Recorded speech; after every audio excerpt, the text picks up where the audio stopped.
All right, welcome everybody to another edition of Bottom of the Bill. We got our boy Dave McSweeney on today. Thanks for being here, man. We appreciate it. Absolutely. Really happy you guys invited me on. Absolutely, man. Are you? He's got to be our farthest guest, right? Because you live in Atlanta now. I'm in Atlanta now, so Did I travel the farthest? You to did be by far. at the bottom of the bill. Yes. Yes. Yes, I brought thousands of dollars of gear all the way to be at the bottom of the bill. That's right. Something we've done for many years now. Yeah. Just can't seem to get out of it. All right, well, cheers, guys, before we get started. Yes.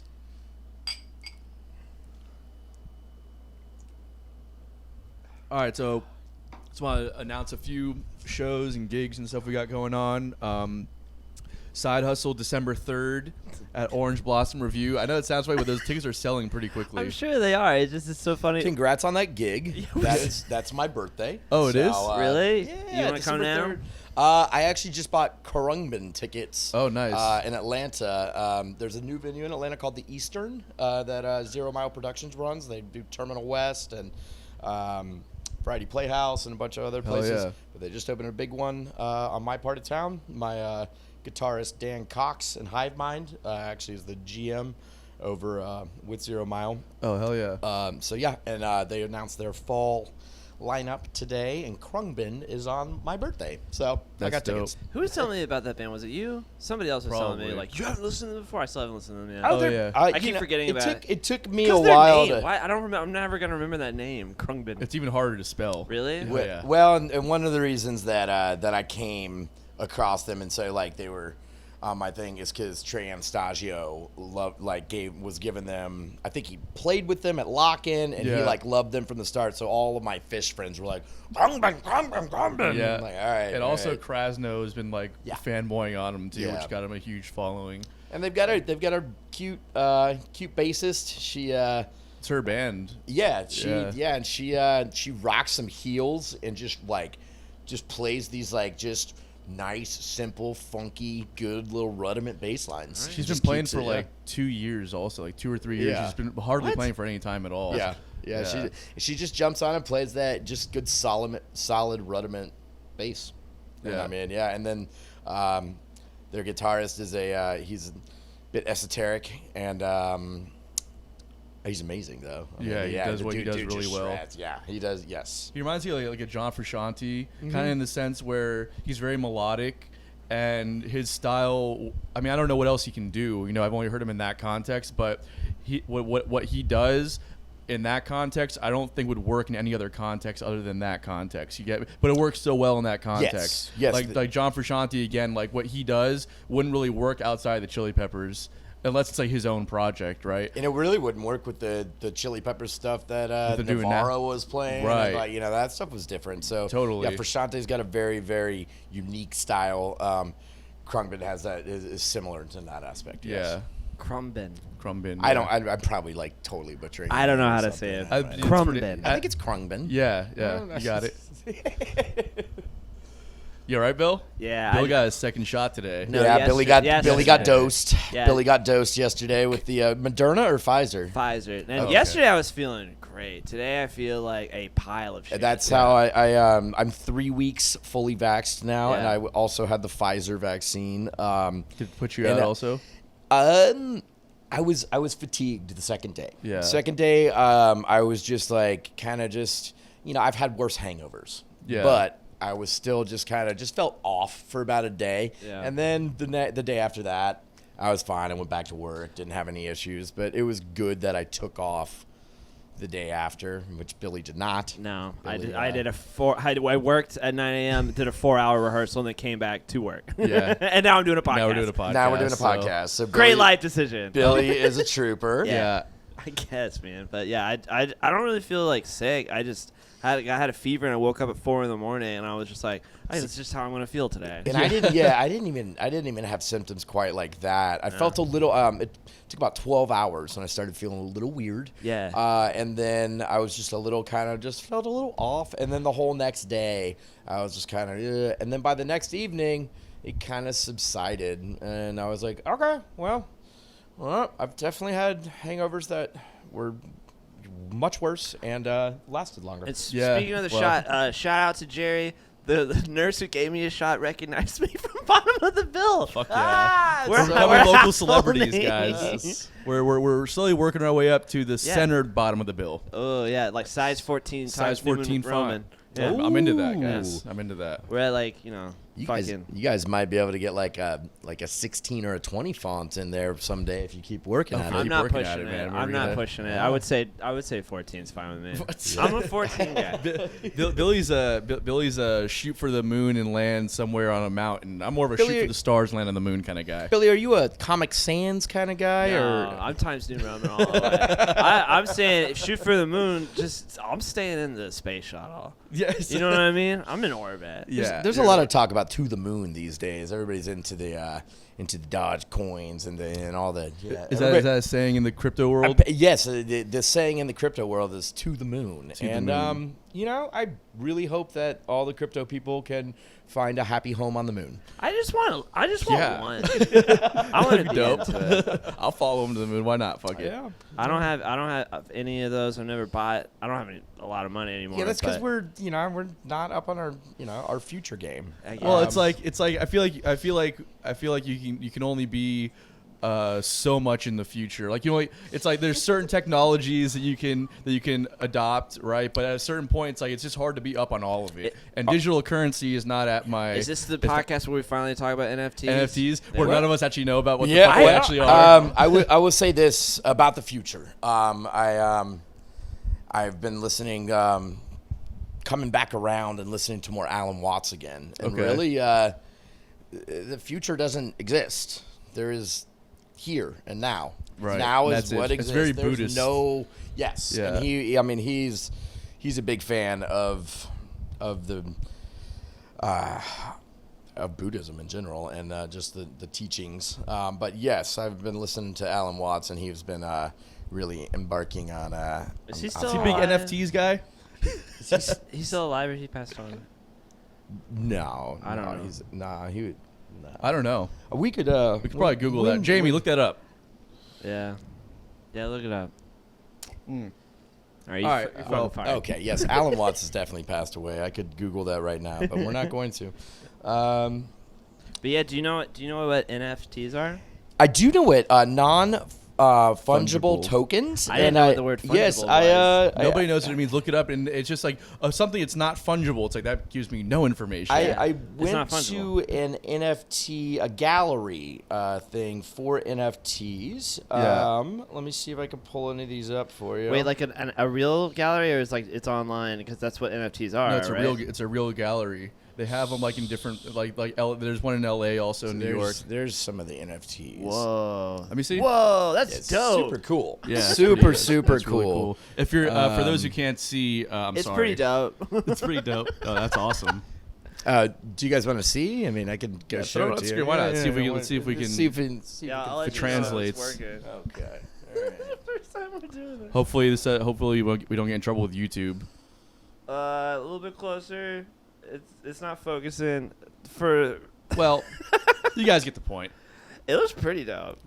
Yeah, it's basically Darth Vader getting cut and open. Yeah. Yeah, and the room. I mean, it was a whole room full of just really, really cool, different digital moving art. Right. And some of these things were. I mean, there's some artists who are making a lot. Doing very well. Grammatic release. Grammatic made like over $1 million off his NFT for his release. A lot of DJs For audio, not for audio, for and audio visual. and visual So like the stuff. album art and all that stuff comes on it. There's like certain things you can get only with the NFT. And then also Kings of Leon just released their record. They're like the first band to release a record on NFT or with an however it works. Yeah, as an NFT, basically. as an NFT, yeah. So it's really it makes the buyer part of like, have part ownership, or they only release so many things. Like a lot of this art that was in the gallery, there was like 50 of them per piece available. Right, yeah. So that you can buy into it, and then after it's gone, I mean, nobody else can. It's something that you. And kind of the own block to- the blockchain that is with it makes it like there's no way that anybody could copy it. Yes. So like that's how correct. you can tell that it's original. But still, it's just like art or anything that doesn't really have like a purpose. It's like Yeah, the controversy surrounding NFTs right now is the power consumption. yeah, Yeah. and I was There's a watching about that huge- too, yeah. and it's like really selfish, basically. Well, I Basically, yeah, and then mean, if you could describe a form of art that's not selfish, then No, I mean But like it does art consume a doesn't lot of like energy. destroy the environment. You know what yes, the carbon footprint on Yeah. the NFTs apparently is quite massive. I mean, Yeah. at some point in the future, which apparently doesn't exist. Yeah. There's only it's now. only now. Yeah. But yes, at some point in the future, I think we're going to see something like a carbon tax. I think that's probably coming at some point because things like this, where they're going to be like, hey, you're doing a lot more damage, or yes. Yeah, it's like the art itself is there's some good that comes from it. Obviously, people enjoy it or whatever, but I mean, it can't outweigh the negative impact that it's having by consuming all that energy. All I the guess, to power make and it. the Yeah, energy, yeah, yes. it's awful. So I've The concept's great though. I've read into it, and I kind of get it. I don't know shit I about still it. just feel like an outsider to Yeah. it. I actually had my my 8th grade teacher, Mr. Wigton, Michael Wigton, amazing man, coach, teacher. But anyway, he hit me up and was like, hey, you're an artist. Like, hey, do you know about these NFTs? My company, he's not a teacher anymore, but like, he's like, this company I'm working with, and was getting me over this information and was like, hey, do you want to do some of these with you? And so, I mean, yes, I do. I want to be part of it at some Yeah, point. I've definitely been toying around with the idea of releasing a few some like at least like a couple with our album. I don't know again Yeah. how it works, but I mean, I'll give it you. doesn't hurt to have it out there, you know. Yeah. I mean, all it takes is a little research too. Yeah. If you really want to do something, I mean, you'll figure it out. If there's a will, there's a way. Yeah, for sure. It's all the same as just like regular art, though. I was just trying to say that like it's proof that this is an original copy. Yes, or that's how like the for an blockchain album, it's like this is the first pressing. You know what I mean? Yeah. Like Yeah. I have like a couple of first pressing records, and I mean you can get the exact same record probably with a better like audio quality and everything like that. But the fact that it is The original first pressing, one, it's worth way more. Way more. Right. Yeah. But Well, because the original pressing, there's only so many of those Exactly. anyway. Right. There's So yeah, that's probably the best analogy that I've heard for it. no, that's what I Like, mean. Exactly what it is because it's all everything's digital now. Right. You can't hold it in your hand. You can't fucking sell it, really. Once you download a copy. Right. So these you can. Right. And that's what I was trying. I have a very bad. I have an argument about software. If you buy software, if you buy anything else on the planet, you can resell it, but you can't resell software. yeah. Yeah. And it's Yeah. just like, and they expect you to pay like $600 for it. Like, fuck you. Well, Like, and and then I'm like, hey, I want to get new software. I'm gonna sell this. Like, can't. And do every that. time you Well- need to upgrade or whatever, Yeah. they're like, yep, a little more money. Yeah. Well, yeah. I mean, it's a different thing with software though, because if you're gonna sell it, it has to be duplicated. But what and if they that's do? the problem. What if exactly? What if they do NFT softwares and it can only be used once? Well, that probably will happen at some point. There yeah. you go. Problem solved. I think NFTs are gonna solve everything. You just Look at Billy. Billy's all- figuring out the next wave after NFTs already. right. Now. it's all just gonna fucking just destroy the planet. But I mean, like, nothing lasts forever, right? That's true. I know I'm not. I think they say that nothing gold can stay. Yeah, that's true. All right, well, let's get into it. This has been a fun thing. This tangent has been amazing. I hope you guys are enjoying this. So let's tell us a little bit about yourself and your background. I am a bassist. I started playing the bass when I was a teenager. My first musical endeavor, I was 4 years old and started on the violin. Okay. And then when I was around 9, I picked up guitar and played guitar for about a year, took some lessons, and then just wasn't as into it. And then around 8th grade, landed on bass and just felt a connection with the instrument. It was actually I was in 5th grade on a school field trip and bought Rancid's and Out Come the Wolves. Nice. And there is a bass solo on the very first song of that album called Maxwell Murder, and it's like a 55-second song or something, or a minute song, and there's like a little 10-second bass solo near the end. And right after, I was like 10, 11 years old, and I was like, guitar's cool, but I want to do that. Yeah. That sounds, that's cool. And so, yeah, that kind of started, it all started in 5th grade, just kind of like wanting to play the bass. And then, I started learning some little reggae, I think Stir It Up was the first bass line I actually learned from on the bass guitar. It's a good one. And then in high school, I met Jason Honeycutt, and we were both into punk rock.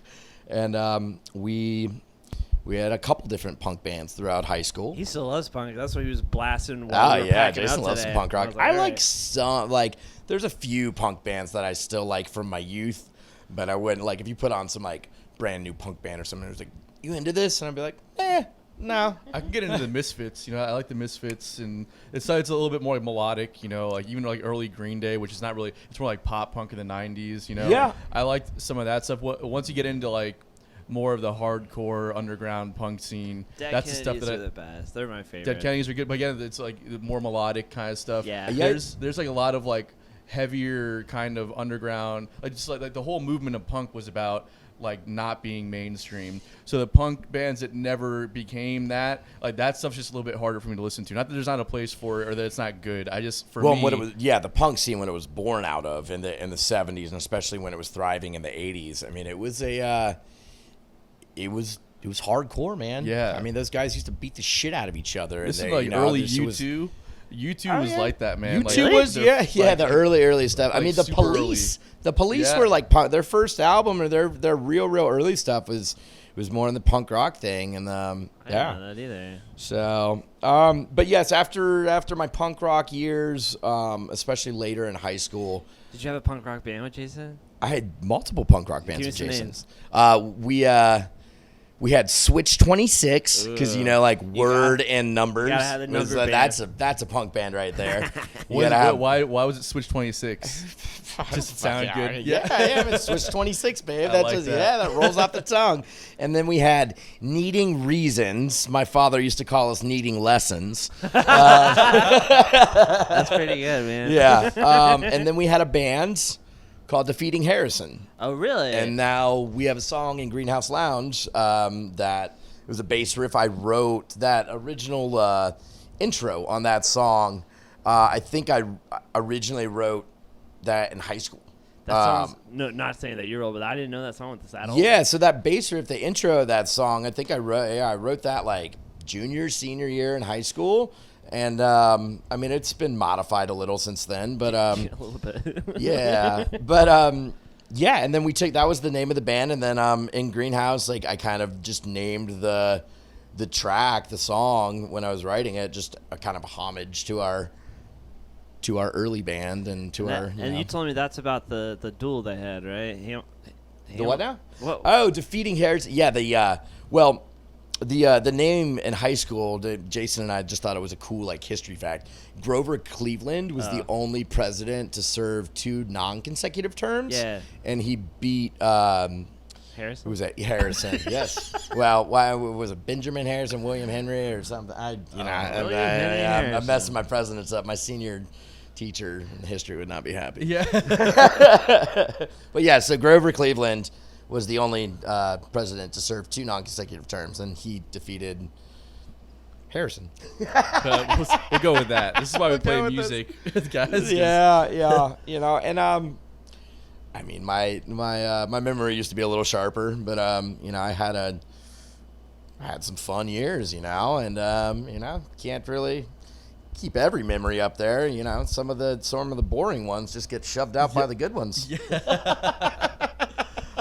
So what was it like coming up in the Jack scene? Obviously you were doing it from a younger age. You weren't you weren't going to jams and stuff probably as much. No. We were doing little bar gigs, or not really bar gigs, but there was a bar in wherever we were playing, whatever little punk rock shows we could get onto. I think we did some Battle of the Bands. We did a lot of house parties. Yeah. And then I forget what that venue was called, but we played it a couple times, and it was, one of those rooms where kids get started and stuff. Oh yeah, totally. It was Jacksonville was kind of all about like the punk and hardcore scene. Yeah. Especially back in the day, like the funk and the jazz. I'm sure it was here, but I think it was a much more. It was a bunch of serious players and older folks. I mean, none of the like that. Even the younger kids today are into some more kind of funky and dancey stuff. And Jack's in the '90s. I mean, it was all punk rock. Top 40. Jax likes top 40 a lot. Yeah. And then, I mean, hip hop, rap. And I mean, you remember the 90s. It was still like, some people that rap rock thing was definitely like Limp taking Bizkit, off. Limp Kid Bizkit. Rock. Limp Bizkit. Jax, probably the Royalty. greatest band from Jax, Yellow Card too, right? Yellow Shine Card? Down. How can you talk about Jackson without Shine Down? Well, Yellow Card and Inspection 12. I used to work with some of the guys from Inspection 12 when my first job at the St. John's movie theater that was over off Roosevelt. And I had, Pete Mosley was managing at one point, and then Dan McClintock was,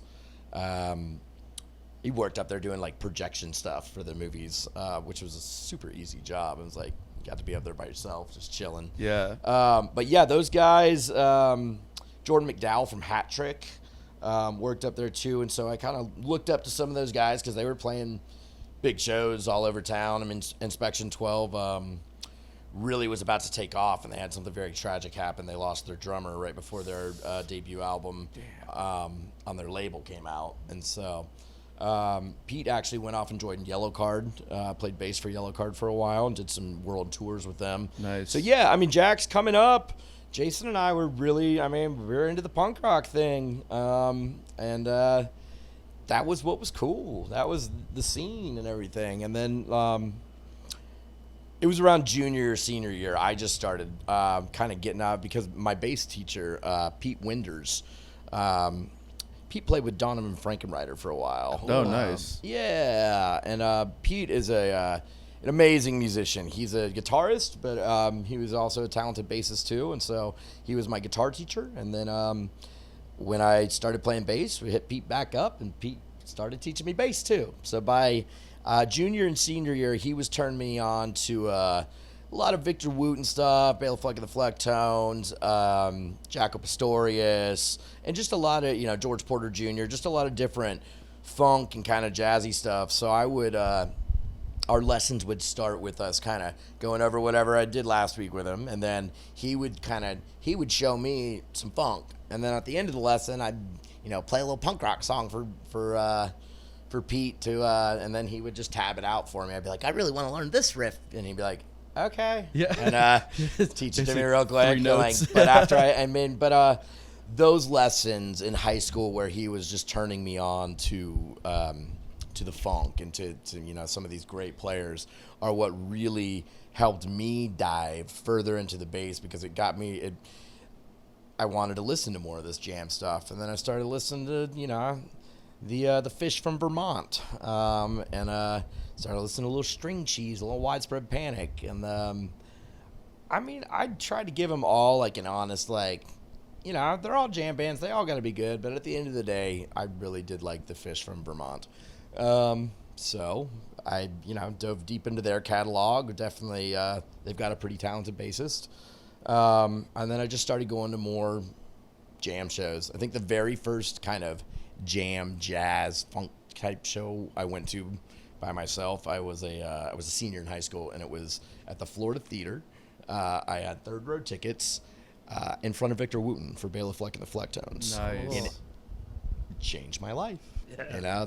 I was like, okay. Yeah, he'll do that too. What's crazy is like that show half a lifetime ago is still today, after all the shows I've seen, played, been a part of, whatever, that one, still one of the best performances I've ever seen. I mean, those guys are all virtuosos. Something happens when you see people at that level. Yeah. I saw when I worked at Sam Ash when I was, 20, 21 years old, down in Miami.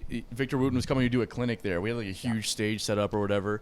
And so he came in, and I got to meet him, which for me at the time was like just Such a nice guy. Yeah, super nice guy. He is such a just a like, yeah. And he goes up on stage, and he starts talking about the metronome and and like he's like and like talking about if you can do it on your left hand, you should be able to do it on your right hand. So he starts doing all this shit, and then like he starts doing this thing with the metronome where he's okay. So right now you're hearing the metronome here, right?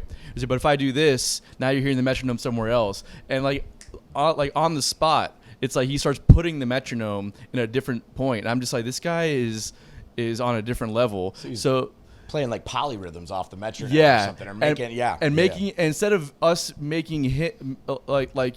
Instead of us hearing him at a different point, he was making us hear the metronome at a different point. And I was like, this is some like next level shit. And so a few years later, the bass player that I was playing with at the time, he was like, hey, so Victor Wooten's going to be at UM. He's doing like a thing with Basic Streams, and Basic Streams was this band that he was a part of back in like the 80s, 90s with Steve Bailey, who's a fretless 6-string player. Yeah, Dorico Watson, who's like an amazing drummer, and then he had Quinones, the percussionist from Weather Report, playing with him also. So we went to go see that in the concert hall at UM. And it was like just a bunch of music school kids, so nobody was making a sound, right? And they're just doing their thing. And I was like, it's like when you see Victor Wooten do what he's doing, is you have to just like think about like what his brain looks like in that moment, because he's doing like shit that like nobody should be able to do. And that level of musicianship on that stage, where I was like, what? And Dorico Watson took like a 5-minute drum solo in 5/4, and I was like, this guy is. It was so like you didn't get bored for a second. It was such a musical solo. It wasn't just like. It was like he was playing he was hitting the hardware. He's like just everything was just so like. And it's, I mean, especially if you're a music lover or you're a musician yourself and you aspire to, hopefully play half that good someday. Yeah. It's just captivating. Yeah. I mean, you feel you're in awe of this performance and what is being given to you. It's a symbiotic relationship between the band and the fans. But when those guys are delivering at that level, they're just putting it out there. Yeah. And like it is such a connection and such just a special thing to be a part of. Yeah, man. It's really like you're witnessing a level of skill that's so rare.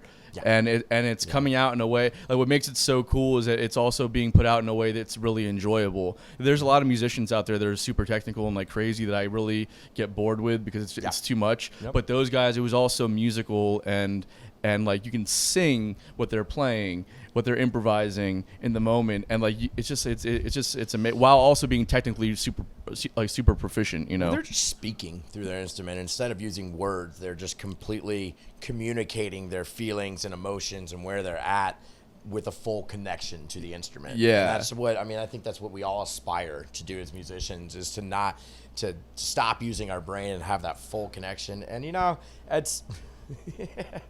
Hopefully I'll get there someday. I mean, there's points where I just kind of let it go, and you're comfortable with something. But what those guys can do sometimes, it's amazing just to be in the same room when they're doing it. Hey everyone, just want to take a second to talk to you about one of our favorite music venues, Blue Jay Listening Room. Blue Jay is a space for true music lovers where every ticket is a backstage pass. Silence your cell phones, enjoy a nice glass of wine or craft beer, and be part of an intimate experience unlike anywhere else in Jacksonville. Hear national and local artists sing their original songs and share the stories behind them in a space carefully curated for the premier show-going experience.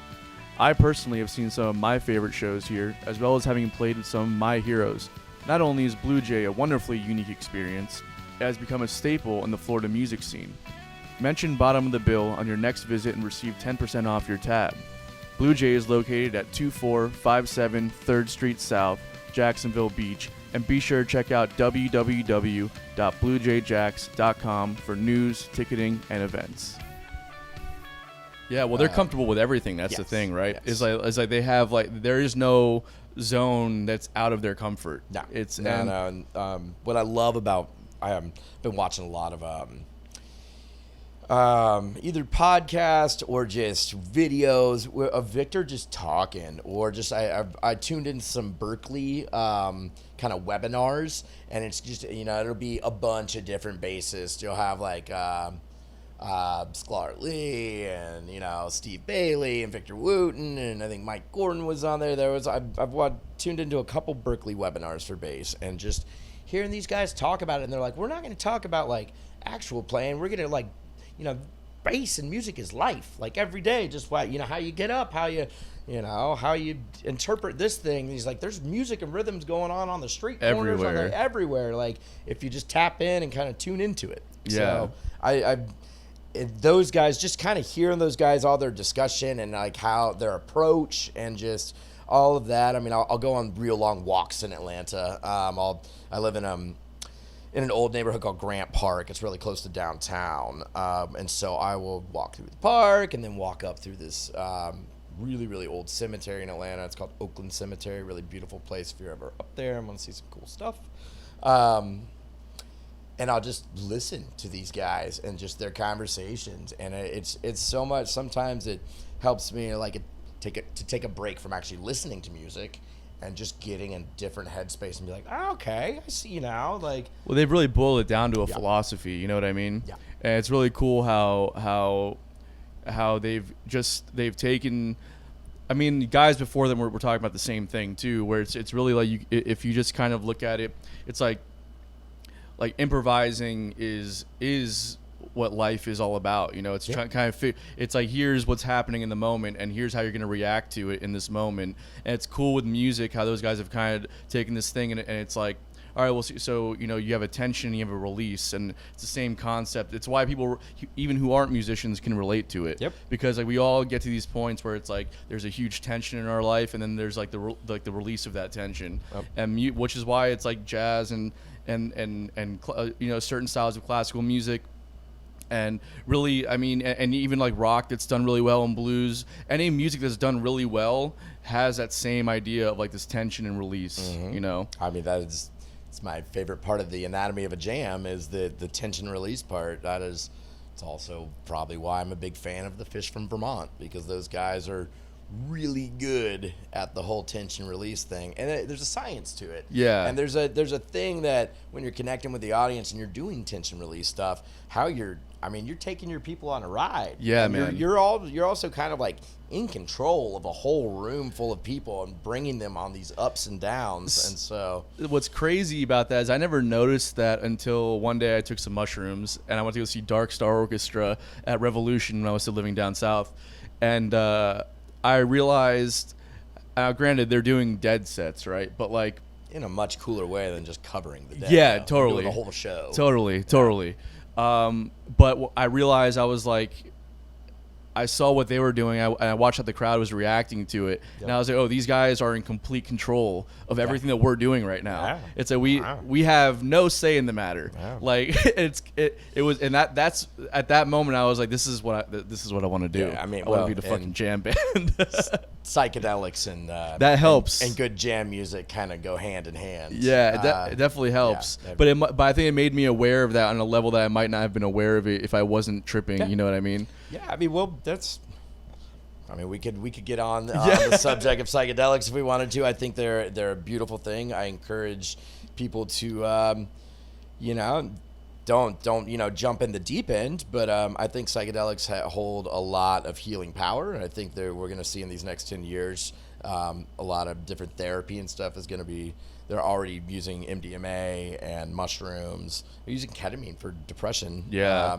So yes, these things that people have been, when you go too far, you get really inebriated, but they're really finding that if you really hone in and do things right, these things are tools that can really help us. And I think that psychedelics definitely help just expand the mind to a certain, level, or open you up to seeing the world in a whole different way and being able to approach things differently than you would have before. Totally. I don't like them. I don't really like the psychedelics. I don't like them anymore either. Yeah, but they're not for everybody. They're not for me. I know. They're that. not for everybody. I don't like them anymore either. I actually Maybe that's what it was. I can't. I haven't never done them. I don't do drugs, kids. But Okay. At least like 5 years. At least 5 years. I'm just like, I don't Well, want to anymore. I did some the other day because Chelsea had some, and I was just like, Ooh. and she was like, "You want to do some mushrooms?" And she caught me in a weird state of mind where I was just like, "You know what? Fuck it." So I did some, and they weren't very like strong or anything, but I took like, I don't know, like an eighth, like an eighth. Portobello's. And That should, an eighth of psychedelic mushrooms should. That's what I'm saying. That's why I'm saying they weren't very good. But I mean, like I started feeling like I got like a good body high, and I could kind of feel like things were kind of moving a little bit. But the headspace that it put me in was not very good because I started to think about all the things I should be doing, and that's a problem. That, well, that but that maybe that's what you needed at that time. That's maybe what I was. Maybe it needed to kind of come back around. So you're like, man, this is sometimes you just got to tread lightly, and you kind of got to know, yourself or where you're at. And, the Grateful Dead have a song, it's called Shakedown Street. And one of those lines is, I think you took too much too fast. Yeah. And, that is, like I said, I endorse psychedelics, but I also using common sense and then having people around who might be able to help you, and always less is more. You can always eat more. You can never uneat. Yeah, that's very true. Yeah, and just tread lightly because they're an amazing tool, but they should be respected. Yeah. And respected and valued as a tool, and not to be overindulged in. Totally. So they get a bad rap from people who don't know. Yeah, I think or people who just don't get it either. Like people who've never done it before. But they amplify entertainment, but they also amplify everything else in your head. Yeah. So if you're having a real bad week or whatever, maybe don't do it. Well, that's why people enjoy doing them at the concert, and then when the concert ends, they go, "Oh, whoa!" Yeah. Or even where there's a set break, that's that like stop of the music it's very very intense because it's an instant having to switch your mind to the side or just a crowd noise or whatever. That's hard. I remember when I was younger, I said that I wish that was my superpower, is that I could just become sober at any time. Yeah. Like, just be like, I'm sober now. That's a cool superpower. Yeah, it's like the lamest one ever. But Well, Steve would love that. You can't. Oh man.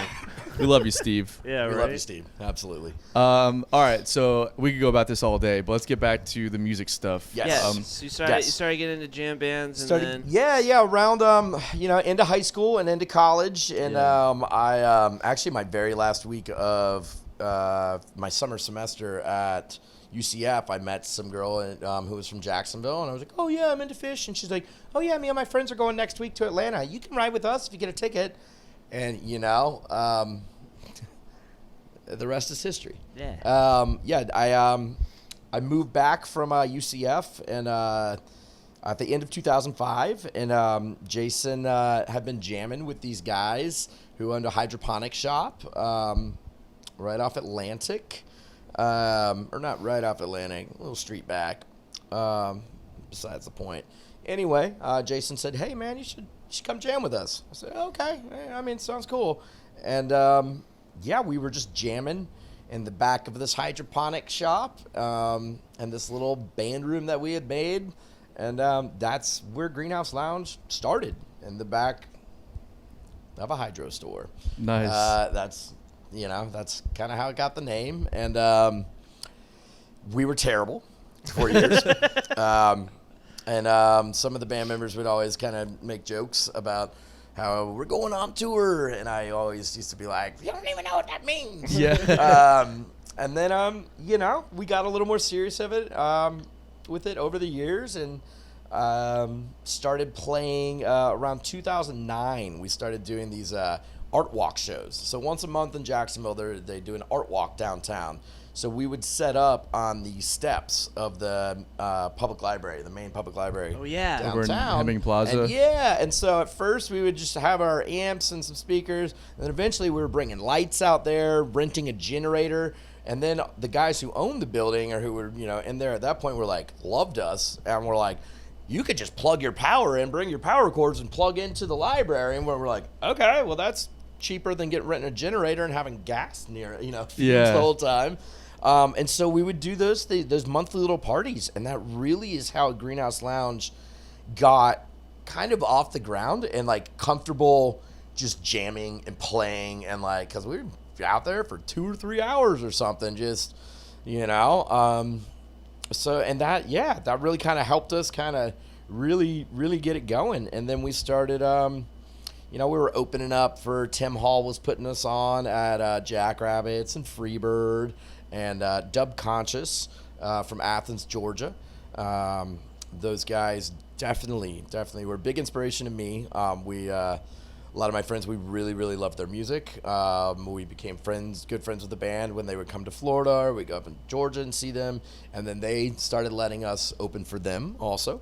And so I think we used to open for the Burnin' Smyrnans and Dub Conscious when they would come through. And then we were still a little more on the kind of reggae rock tip with trying to do some kind of electronic stuff, but weren't really there yet. And then after some changes in the band here and there, Brandon Wilkinson came on, and he was playing keys and kind of brought more of a synthy. He's a good friend of mine. I love I Brandon. know. I love Brandon too. Shouts to Brandon if you see this. We had lineup changes throughout. Jason and I were the one. Kind of stuck it out, and then we had Zach Weinert on guitar, Brandon Wilkinson on keys, and then Ryan DeCastro on the steel pan, and Jason and I as the rhythm section. And 2011, we have been kind of playing, doing the opening gigs around town for Freebird and Jackrabbits, and then we were playing Mellow Mushroom and Jack's Beach a lot. We started doing that, and then doing the same thing we kind of did for Art Walk, where we'd bring, all the rig out, all the That big shit was speakers, crazy. bring the lights. That shit was wild. We had some fucking ragers. You turned Mellow Mushroom into literally a fucking venue. Yeah. No, They had the fucking light. What do you call them? Oh, yeah, The no, we scaffolding bring- and all that yeah, shit. no, we Like bring the fucking light- fog yeah, machines, we- and then we get everybody turn all the fucking lights off and mellow. Yeah, and there's no. people still eating. We're like, what the hell's happening? Yeah, and we would just be raging. Yeah. We'd be playing drum and bass and Have house, lasers and and shit. people would be the servers would tell me, they're like, "Oh my god, I hate working your shows." Yeah. They're like, "I like going if I'm not working, but yeah, everybody's just rowdy. They're just dropping drinks everywhere. We would turn Mellow Mushroom out. Probably a lot of them weren't even buying drinks as they were doing other shit. It was the first time that I saw a line out into the middle of the parking lot Yeah. to get into Mellow Mushroom. Wow. We were because we would just pack that place out. So funny. And so love that kind of got going with the beach scene, and we kind of got to be known as the Jamtronica band from Jacksonville. We were trying to be like Sound Tribe or the Disco Biscuits or something. We all liked them and didn't really, sound completely like that, like we thought we did. Yeah. But we got tighter and better, and then we did our first album up in Athens, Georgia, with actually some of the guys with Dub Conscious ran a studio, and so we recorded the first album right on time up there, and that was in the spring of 2011. What was that experience like? We had been playing these songs for about 2 years, or developing them, and so when we went into the studio, we tracked and recorded everything in 2 or 3 days or something. Wow. And then came back home, and it got rushed on the mixed and mastering process, of course, because our manager at the time had scheduled a release party. He was like, "All right, we got this album release thing," and I was like, we learned our lesson that hey, you don't schedule the album release until It's done. You're happy with the full mix and master. Sure. It's not terrible by any means, but we could have probably taken a little more time on the mix down and everything. But anyway, we did that album. It was it was well received by the people. I was at the album release show at Freebird. That was a fun show. Yeah. No, that was 10 years ago. yes, that was a decade back. Damn. And then so Jason left the band at the end of 2011. He played his last Great life decision, Jason. Look Look where you're at now. Come on. back in the band. Back in the band. So anyway, but Jason left the band to open 1904 Music Hall, which he probably did make the best decision. It's all right. He's got like a coffee bar now, and he's apparently he's opened a whole nother venue. Maybe that's what I hear. Yeah. And, he's got another restaurant or whatever. I mean, what's the kid doing with his Basically life? owning Jacksonville. Just competing with himself. And That's true. Jason Honeycutt is a fucking G. Yeah, straight up. Absolutely. Straight up. But anyway, he left at the end of 2011, and Zach and I, Zach was doing more of the Ableton-based producing, and so we were kind of doing that template, that Big Gigantic, or those types of bands at that time. There was a lot of kind of Ableton Jamtronica acts going around. Zuma was the biggest one for sure. I mean, I guess Papadosio still. Papadosio too. But Papadosio has a drummer though, right? Well, so did all of us had drummers. No, that's all what of I'm us trying to bands say. did the Ableton thing. Yeah. So we had after Jason left, we had a few different drummers throughout the years. So that was kind of a revolving door with Greenhouse for the drummer selection. But we were just doing track-based material for the most part. So super tight, super hard hitting, but there's a bit of a ceiling when you're doing track-based material. I mean, as far as if you want to improv or you're trying to lengthen things out, unless you're playing off loops, it just gets difficult. So there's a lot of, reward in the fact of how tight and how clean everything sounds. But then if you're into, Improv and jamming. There's kind of a ceiling to it. So we pretty much toured around for another probably 3 or 4 years without Jason. We had John Wilkes from the Red Jumpsuit Apparatus drum for us. John was a very energetic drummer, very, very talented musician. He liked to crush it. Yeah. Sometimes it was better than others. Sometimes I was like, man, I've got tinnitus in my ear already. It's halfway through the show. And other times I'm like, wow, this kid is just amazing. So it would, it was kind of like there were just back and forth times. And we were on different levels on as far as like what we were into musically as much. I remember we did a run all the way up north to Boston with John. And I think we had the Justin Timberlake album on repeat. Oh my God. Like whole tour. Well, As long as I get my suit and tie. I mean, he showed us a few things. So anyway, and then we had Scotty Zwang in the bands. I don't know if you know Scotty. Yeah, Scotty is an amazing drummer. Scotty was from New York. He plays with the band Ghostlight now with Tommy Hamilton. Scotty played in Dopapod for a while. Yeah, after Fro left, when Fro had his hiatus, Scotty took over for Dopapod. He actually left Greenhouse and then went over to Dopapod, which was definitely the right decision. I mean, boss move. So I was like, I wish some other big man would pick me up.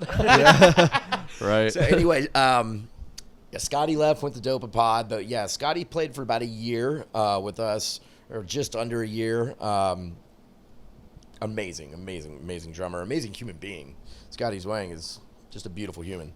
And then I think John came, or we had Ray Feltz also. Ray played right before John actually for a short period in the band, and then he left, and so we had Ray back in, and then I think might have left again, and then John Wilkes was kind of back on. Jason came back for a few shows here and there to kind of to help us to like get through some stuff when we were revolving our drummers around. Yeah, man.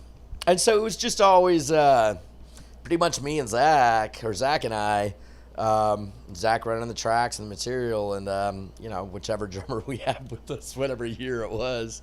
And I'm sure for a while there in some of those later years, I was imbibing a little much at some point. I mean, I think we all kind of were, but we, it came to a point where we just weren't on the same page anymore and weren't really going in the same direction. And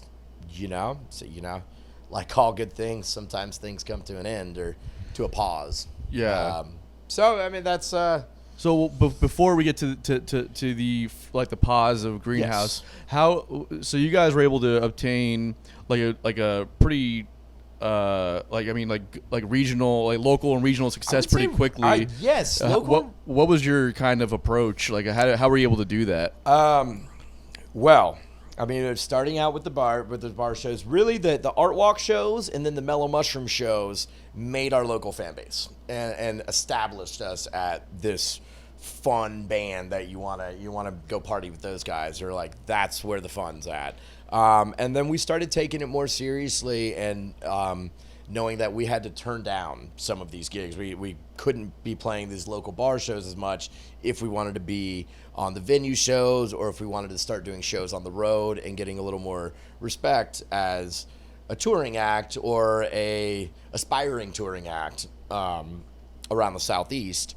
And so we grew in the Southeast first, and it was actually in 2012, I believe, where we signed on with an agency. We signed on with Nimble Slick first. And they were doing our booking, and then Nimble Slick. Who do they do? They are they Perpetual Groove. That's who it was. Yep. Yeah. Okay. Chad's got P Groove. Those are, he actually started the company. Okay. For them kind of, and they run out of Athens. But anyway, we were on with Nimble Slick for a while, and then we had a manager out of Philly, Justin Berger, had a company called Death Waltz Media, and so he actually, in 2013, when Scotty came on, he introduced us to Scotty after John left, and we ended up doing a tour with Biodiesel and Space Jesus Live Band. I fucking miss Biodiesel so much. So, yeah, Johnny Rabb and Clay Parnell. Clay was a big inspiration for me on the bass. He played in a band called Brothers Past. Johnny Rabb is Guinness Book of World Records for the fastest drum hits in a minute. Something Really? like that, yeah. And he is just the best drummer you've ever seen. He's amazing. That's my Victor Wooten moment for drums, anyways. Is fucking Johnny Rabb, without a doubt. He's just insane. Johnny Rabb is currently the drummer for Collective Soul now. Yeah. So he's Really? Yeah, That's absolutely. pretty dope. Yeah, absolutely. Good for him. Biodiesel was Biodiesel was amazing. Actually, so good. that was the last tour Biodiesel did. I And so know. we did 3 weeks. We did 2 weeks in the Northeast and then 1 week down in Florida. And so that was our first 3-week tour in 2013. And then in the summer, we did, a bunch of shows with Scotty, went back up north. What was really cool, and having a drummer from New York who was flying down to play with this Florida band, was being able to go up and start meeting a ton of, we weren't just some new band up there. He already had a bunch of friends. So he was Right. introducing us to people up in New York or in Philly and so we already, it was like, boom, we've got we're doing the whole East Coast now. And so we did a couple different tours. I think the longest we were ever on the road was about, we did 2 or 3 tours that were around 3 weeks. And I suggest as a up-and-coming band or somebody who's, not, really doing it in the tour bus yet or whatever, you don't really need to stay on the road much longer than 3 weeks. Yeah. I mean, even these days, longer than a weekend is do a weekend, come home, do another weekend, the 3 weekend weeks. yes. 3 we weeks, were but consecutive, but come home in between. Yeah, you know we were on the road for 3 weeks. Yeah, And yeah. so it does. Yeah, you learn a lot. You figure out some stuff. And so we did 2015. I think we did our last 3 or 4 week little run with Particle actually. Oh, nice. Yeah. Keyboard Jesus. That's what I call him. Yeah. Yeah, we used to Steve make. Mullins? I used to So always good. make jokes at Steve. Some nights he'd just have his hair tied back, and other nights he'd have his hair flowing, Yeah. and the fan on it. I was like, "Oh, Steve, you're gonna play good tonight. The hair's looking good, buddy." Yeah. He does. He'll do I can't think of his name right now because I'm sick. But from Yes Roundabout, what's his fucking name? Rick Chris Wakeman. Squire. Rick Wakeman. No, He Chris would do Squire Rick was Wakeman a like bass that. player. But Yeah. he'll stick. That's why. That's the only guy I know from Yes. Yeah. How do you not know? Okay, whatever. I don't. Because can't I'm a start- bassist. I Okay, know Chris yeah. Squire. All right, well, whatever. But he'd stick his hands out like this and like that. And I swear to God, it's Keyboard Jesus is what it looks like. That's awesome. He's kind of skinny It's guy with awesome. long brown hair. But anyways, So I mean, yes, the way we really kind of transitioned from a local heavy hitter to a regional act to somebody who was aspiring to being a nationally touring act was really having to turn down the bar gigs here and there. We did a couple under a Alias. Under an alias. Instead of Greenhouse Lounge, we used Casa de Verde. I love that. So clever. It's not even like good, like real Spanish. It doesn't even mean greenhouse. It's so bad. Just so House of bad. Green. Yes, exactly. So we got a kick out of that. But then, I mean, also people were like, well, you're not gonna use your name? We're like, nope. Yeah. We'll play your show though. Yeah. So that worked a couple times, but then we kind of just you get to a point where you're like, okay, well, if I want to do this on a more serious level, then we are gonna have to say, hey, no, like we're gonna play shows at venues. Yeah. And like if you wanna play shows at bars, go right ahead. It's fine. But if you're aspiring to be a touring act, you have to put your foot down at some point and take some of the smaller gigs while you're building it up, and then also just get on the road. Yeah, totally. What really helped us is that we were the only real Jamtronica act in Jacksonville at the time until Lucky Costello came along. What's up? But we would have friends from friends from New Orleans. Gravity A came and played. We had EP3 up from Atlanta came down. We had the Mala, who was in South Carolina at the point. They would come down. So we had all these friends and homies from the festival scene, or just, I mean, Jason and I were younger then. We had more friends. Shit, So anyway, we would hit up our homies, and we would kind of show swap. It's a big thing, man. People like don't. I mean, I think people are aware of it, but honestly, I don't think that people utilize it in the way that they should a lot of the times. It's like, if you're doing a show swap, if someone's coming to your town and you're going to do a show with them, make sure that they know that you're trying to come to their city and do the same thing. Yes. Yes. Because like there's a lot of times where bands come, we've been on the road before, and we'll play I don't even know you, dude. we'll do we played in Charlotte at a place called the Evening Muse. Oh yeah. And it was a really fun night. There's a lot of people out there. And the other band was like, let us know when you guys have a show in Jacksonville. We'd love to come down. I was like, well, you let me know when you're coming down to Jacksonville, and we'll split. You have to take the initiative to go on the road and hit people up and make sure that they know that you're serious about what you're trying to do. Yeah, and that's how you really form those relationships. Absolutely. And then you do some things where if you're doing like a show swap run or something where you're on the road. I mean, I think the first couple runs we did like that was with the Mala. And we would open for them, and then like maybe one city like Jacksonville or something, they would open for us that night or something. Right. But and then you kind of who's ever bigger in whatever market or who's ever switch it around. Yeah, switch it around. But I mean, at first you're just gonna be the opener. And you're like, hey, we'll come do support for you guys. Let's go on a run together, and kind of gotta go out there and prove yourself.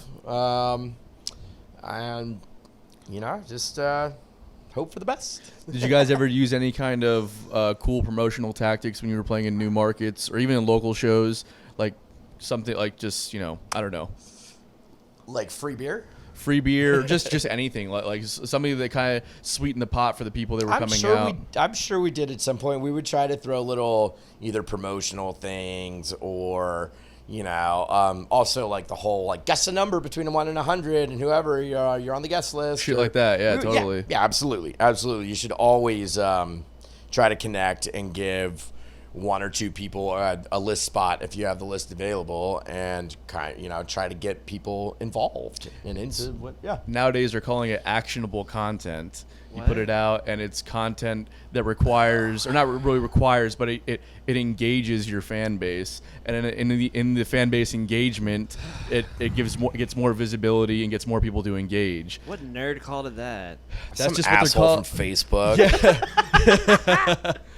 Can we just get back to playing music? Yeah, I right? hate I posting fucking on the wish. internet all I the wish, time. man. I wish. Speaking of, I gotta show you Greenhouse Lounge's Facebook. Oh yes, page. our Facebook page was hacked. Oh, is that what happened? Oh, absolutely. I was trying to we find sell, it. Couldn't find we it. sell clothes from Asia now. Oh, that's what it is. Okay. Yeah, we sell Vietnamese fashion. So what I mean, if you're into Southeast dirty Jamtronica and love Vietnamese fashion, we are for you. Yeah, we're the band for you. So for last sure. fall, I logged into our Facebook and there was a scam that said, you violated community standards. Please sign into that. And without thinking, because I was not thinking, I was like, oh no, we can't lose our thing. And then I go to do something, and then all of a sudden, I am an admin of this fake community standards page, and then God. they have me locked out, and I'm hitting Facebook up from every angle, and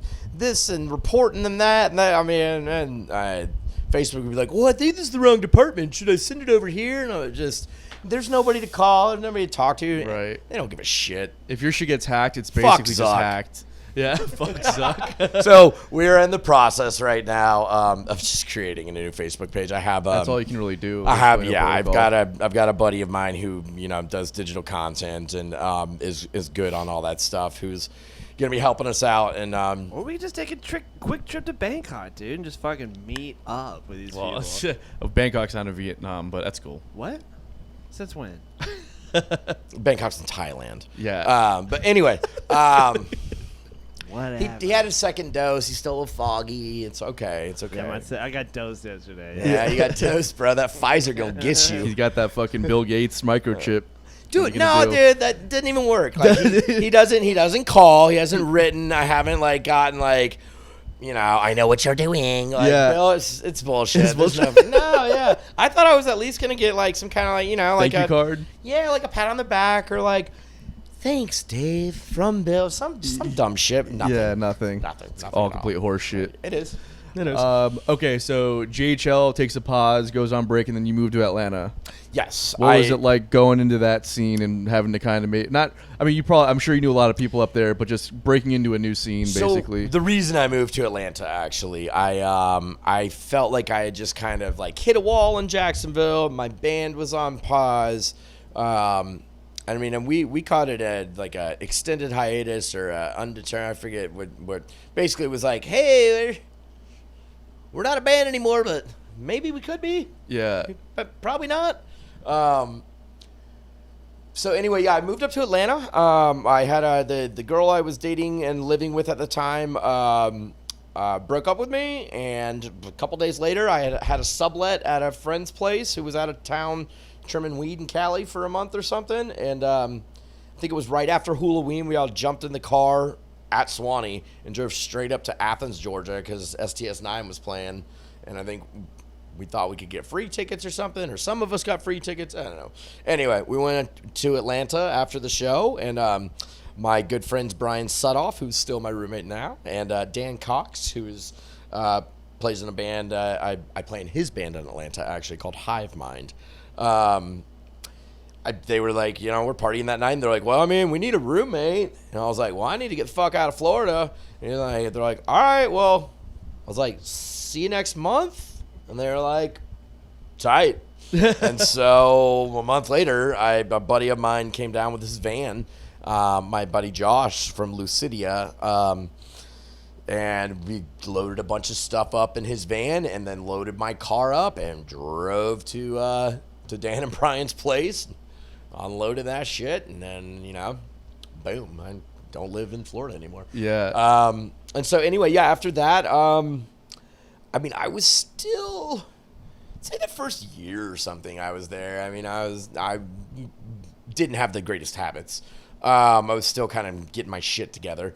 And later that year, I was having a lot of fun, Sure. meeting a lot of people. I had already known a lot of people up in Atlanta, from Greenhouse playing and then other people coming down. And just doing all the Fish shows, doing all, Biscuits and Sector 9 over the years. I used to go to the Tabernacle 2004 through 2008, every year for Sector 9. Okay. Back when Fish was on their hiatus or their breakup or whatever. And so, yeah, I had already made tons of friends in Atlanta and already kind of, the city always just, I always felt drawn to it. And so I moved up there, and then I've been up there for about 9 months, and Dan said, hey, man, do you want to open for Iodo? Do you want to put a little band together with, some of our buddies and just do a little improv set for Iodo? Or I was like, yeah, sure. And so we did that. And Rohan Prakash, who played drums with Higher Learning. His main band now is Space Cadet. That's the band he started years ago. They are amazing. He also has a project called Rohan Solo. He's a very, very talented drummer, so he's on the kit. Our buddy Niles Roberts is an amazing keys player and producer. He was the brains behind Higher Learning, him and Ryan Renaud. And then Dan was the guitarist for EP3, who was an Atlanta Jamtronica act really originally from Ohio, back in the day.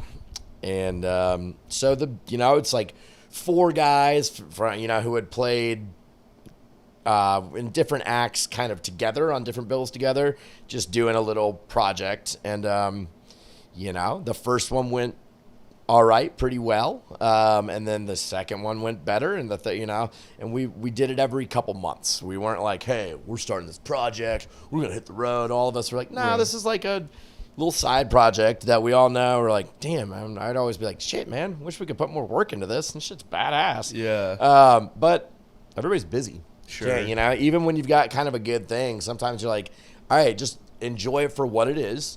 Don't try to push the boundaries on something that shouldn't, take it a little slow.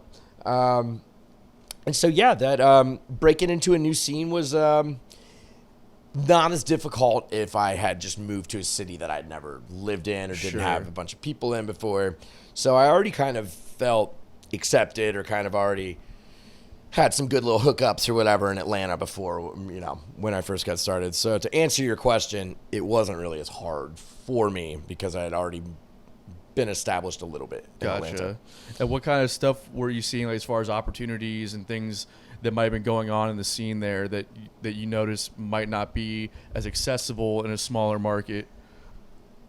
Anytime you're in a major American market, something like Atlanta, New York, LA, Denver, San Fran, even, there's just always just more going on. If you look at tour schedules or whatever, every major act is going through those major markets, Chicago, I mean, all that stuff. And so there's more opportunity, with different musicians up there, but there's just always bigger things coming through regularly. And even the fans up there and the people who go see music, I feel like they're just used to seeing top tier level music all the time. It's a bit more built into that culture, I feel like. It is. And that's what you expect from musicians, because you go to the Tabernacle or the Fox Theater or Phillips Arena or the Variety Playhouse or Terminal West, or even if you're doing a smaller one at Aisle 5, which is kind of like 1904 in Atlanta. It's in Little 5 Points. That's where we do a lot of our shows and stuff. But Atlanta has it's got like basically like a farm league of venues. If you looked at how baseball or how sports goes, I mean, Atlanta, same thing for musicians. You've got Aisle 5, and then Terminal West, and then Variety Playhouse, and then the Tabernacle, and then the Fox, and then the Roxy, and then and so it just and you can watch some of these artists grow over. If somebody's really onto something and really blowing up over 4 or 5 years, you can watch them go from the 300 person venue to the 800 to the 1200. To the 3,000, to the 6,000, stuff like that. And it is kind of pretty cool to see, or like I was at an Anderson .Paak show at the Roxy, which is like a 6,000 person venue. And then later that year, they did a show at the Variety Playhouse, which is like a 1,200 person venue. And to see certain artists of a certain stature, somebody who's just really on top of the whole game right now in a smaller room like that, it's something you're not going to get in a smaller market. It's not going to be available. So, but it is, people, it's not like no one takes music for granted in Atlanta, but it is just more like, this is what we do. This is who we are. This is, like we go to shows and we see good music. Yeah. All the time. That's just the standard. Right. Sounds really cool, actually. Yeah. I've always wanted to play in Atlanta. I never got to play there before. I grew up, my uncle lives there, and I've gone to Atlanta God knows how many times. All right, well, I'm not going to promise that you're going to play in Atlanta, but I'm going to tell you that I have a really, really strong notion that your first show in Atlanta might might be with me. Yeah. That would be nice. I'm working on it. Yeah. But what was I gonna say though? I can't remember. But yeah, I hate the city, like so much. You hate the city? Yeah, I can't stand. Oh, I'm a city boy. I love being out in the mountains and the country, but there's something about like New York City or like Chicago. Makes you feel alive. I love it. Yeah. Love it. Oh I'm no! Like those cities are great. I'm talking just about Atlanta. Yeah, he just doesn't like Atlanta. I just don't like Atlanta. Well, I mean, Atlanta influences everything. Yeah, I know. I've never been. I've always wanted to go, man. I've always. My dad said he always thought. My dad was in bands back in the 70s and 80s, and their main hub outside of South Florida was Atlanta. Yeah. And he always told me I always thought I was going to settle down in Atlanta, and I was like, well, thank you for settling down in South Florida where nothing is happening. I could at least been like a cool fucking music scene in Atlanta, you know? Yeah. And that's what drew me to Atlanta when I was leaving Jackson. When my buddies were like, hey, I mean, we've got a room up here. If we need a roommate, and I was just like, yes. Yeah, let me, and also like, I had to get out of my comfort zone. I mean, every once in a while you got to, sometimes, especially certain times in life, you just feel that push and you're like, all right, like I have to take this opportunity. I have to take a leap.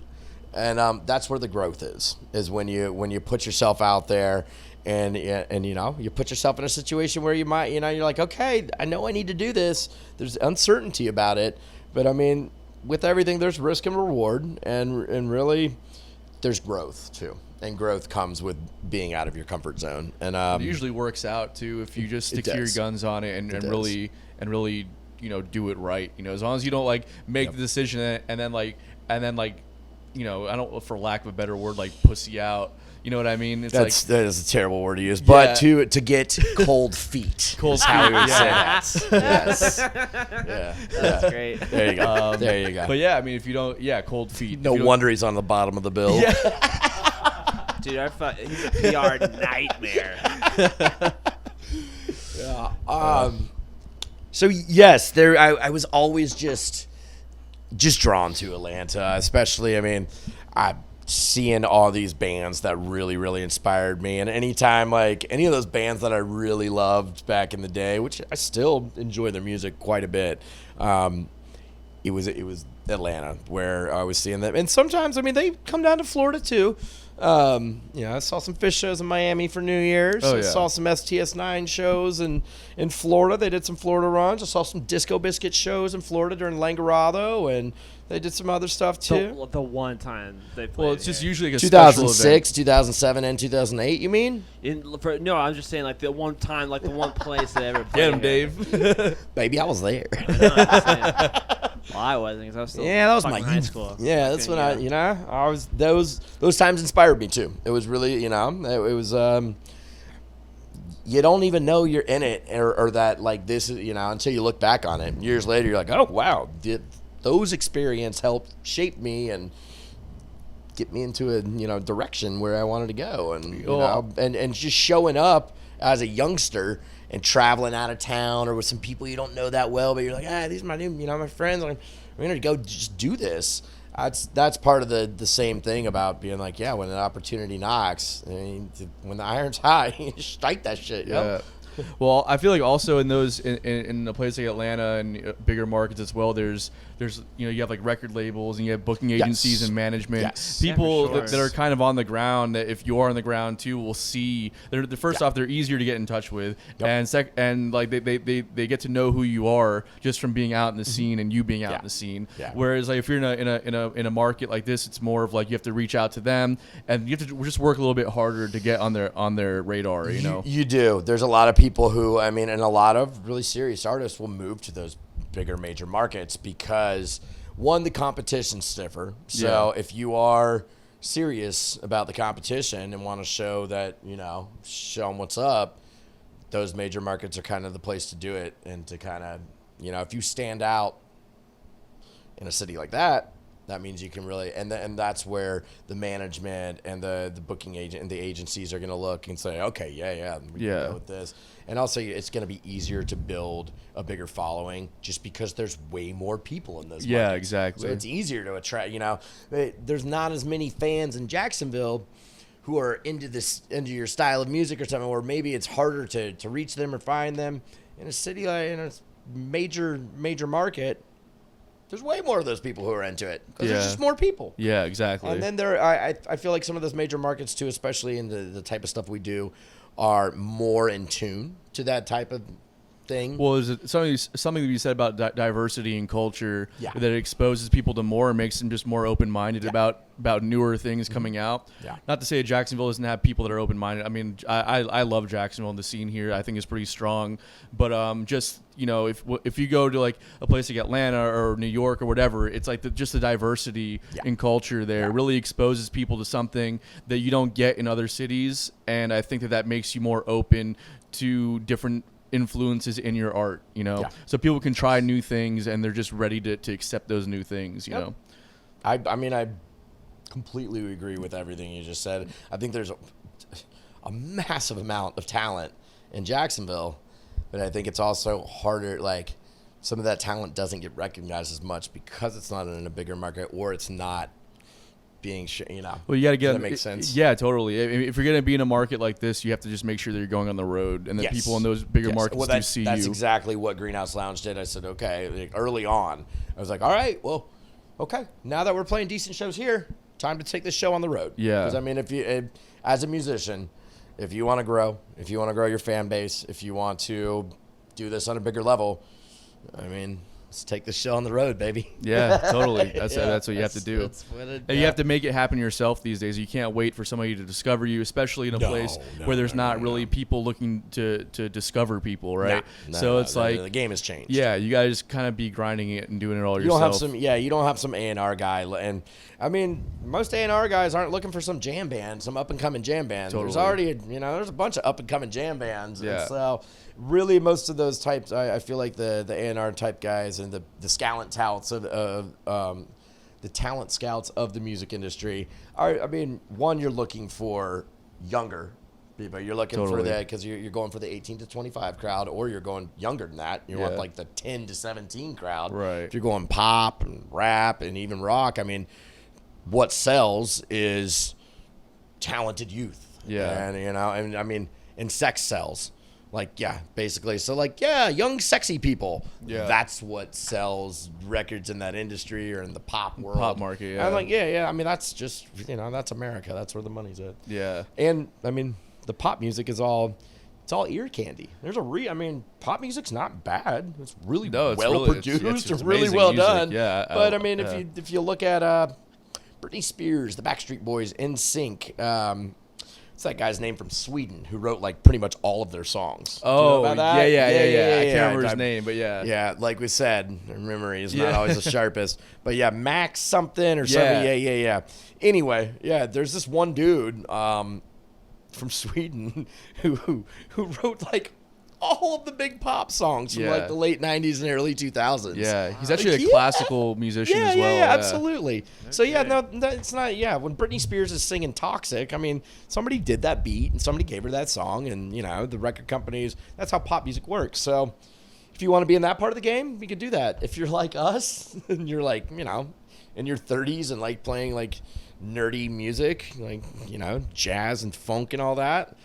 You got to go grind it out on the road. Yeah, not to say that you can't reach like that level of success in a niche market, but it's it's a different grind, Totally different grind, and we're also out here for different reasons. Yeah, there's something about music that feeds your soul, and like you also doing it like you're like, all right, well, I mean, I want to pay my bills, but I also just love doing this, and this is what makes me feel happy. This is what just makes me want to get up and live another day. And like, when do I get to go hang out with the boys and make music again? Like, there's nothing, to me personally, there's nothing that compares to connecting with the other musicians on stage and locking in and really driving it home.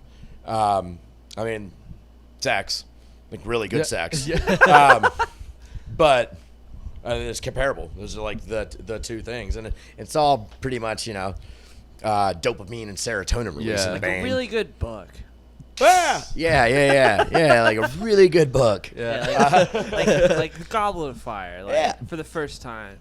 I mean, I was thinking kind of like Cat in the Hat or something. Sorry, I was a little too highbrow.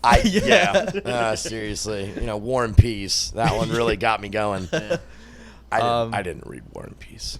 I haven't read shit in a long time. I'm not a big reader. You gotta I will keep admit. reading, otherwise your brain's gonna turn to mush. It does, yeah. You got to read. I've never been a huge reader. I love audiobooks, though. What I've discovered is that I really do. I know I was talking about my long walks in Atlanta. Sometimes I will. I don't always listen to music. Sometimes I'll listen to the webinars. Sometimes I'll listen to like Disgraced Land, which is just. It's a good one. Yeah, that's I a like good. that That's a good one. All the podcast, story, just the stories. Jake Brennan does such a good job. Yeah. Getting in the mood and telling you the rock and roll stories. Yeah, for sure. But anyway, yeah, just I've been more of an auditory learner all of my life. Yeah. Just reading it on the blackboard and memorizing it was never my thing. There's certain things, if you want to remember something, there's a way to, if you have a thought and you speak it out loud, that means you had to think of it, you had to speak it, and then you had to hear it yourself. So there's a whole cyclical thing going on there to help, train the memory, all that kind of stuff. But yeah, I've always been more of an auditory learner, and so I really do enjoy some books on tape. Enjoy just kind of, just clearing the mind and taking a long walk and just like having it all right there. Yeah, I feel that. So, All right, so do you want to read to us sometime, Billy?